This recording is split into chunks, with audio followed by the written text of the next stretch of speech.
歡迎大家今日嚟到我哋呢一個叫做 Closing Ceremony 啦。咁啊，我哋蒲窩青少年中心其實就嚟踏入20週年啦。咁其實以往我哋嘅宗旨其實好明確嘅，就係我哋希望透過藝術同埋文化嘅發展咧，係可以將一啲年青人係帶到入去我哋中心入邊，培養翻佢哋嘅自信心啦。咁同一時間咧，我哋另外一個好重要嘅宗旨就係，你會發覺我哋每一個嘅活動咧，其實我哋都希望咧係加入好多社會上同群體嘅參與，希望能夠做到就係話啲年輕人能夠利用佢哋嘅藝術同埋文化發展咧，就同社區做一個結合嘅。咁我哋其實就係希望透過我哋依家和富社會企業下面轄下嘅活動，就包括今次蒲窩青少年中心嘅活動咧，希望帶一啲正能量咧俾呢個社會啦，啲人能夠多啲和諧啦，同埋多啲能夠包容、尊重同埋關心別人嘅。希望大家咧其實對我哋嘅活動嘅認知咧多咗，咁亦都希望咧大家咧第時咧就多啲嚟呢個南區咧去欣賞下我哋嘅成果嘅。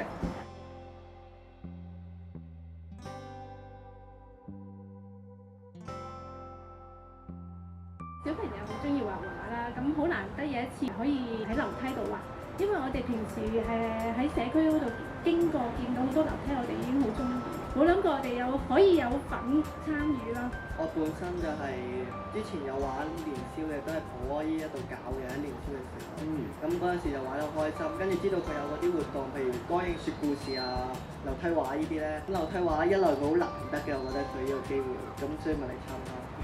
我係第一次做呢個樓梯畫，我諗最唔同嘅地方就係要行樓梯咯，因為我嗰個有40層，哇！原來真係唔簡單嘅，要好有體力先得嘅。企嗰個唔同嘅位置去睇嗰個連貫性啦，即係成張圖都會有分別啦。咁所以我諗一開頭去set up 一個位置去睇嗰個作品咧係比較好少少，即係呢個係我有吸收到一啲新嘅知識咁。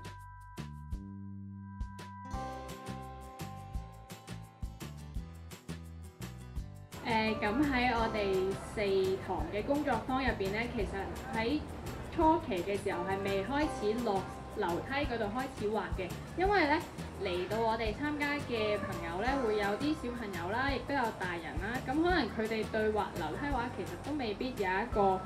好大嘅認識啦，咁所以我哋會俾佢接觸多啲唔同嘅顏料先嘅。喺第2、3堂嘅時候咧，我哋就用一啲大嘅膠板咧拼埋擺咗喺台面嗰度，就畫咗一幅佢屬於佢哋自己覺得南區係點樣嘅樓梯畫。我都見到好多南區特色嘅，有佢哋加咗好多主題公園啊，可能係啊海洋公園啊，或者好多海浪啊。真係落到樓梯畫嘅時候咧，我哋由放稿啦、畫格仔啦，同埋油顏色咧，佢哋都好記得我哋上堂曾經做過一個迷你版，即係嗰條假嘅樓梯畫啦。佢哋真係幫我 apply 到落去啦，同埋佢哋會幫翻我轉頭，因為真係好多格格嘅。咁我記得我係有數錯過啦，有睇錯過啦，跟住個個就係唔係咁喎，不如試下咁係咪咁樣？大家都好幫得我手，啲小朋友都好主動。我諗第1堂嘅時候，好記得就係我好表明咁同佢哋講，其實我就唔熟南區嘅，冇佢哋咁熟嘅。咁我好記得特別大個仔，即係大個青少年嗰啲咧，佢哋嗰幅 postcard 入面佢俾咗好多 idea，因為我最尾要design 而家畫緊喺樓梯嗰幅。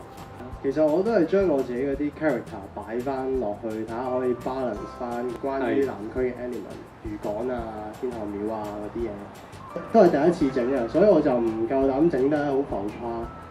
因為我平時整畫啲 3D 嘢㗎嘛，咁我都有啲擔心，所以我就做 graphic 少少，試下睇下可唔可以做得到先，係真係唔簡單。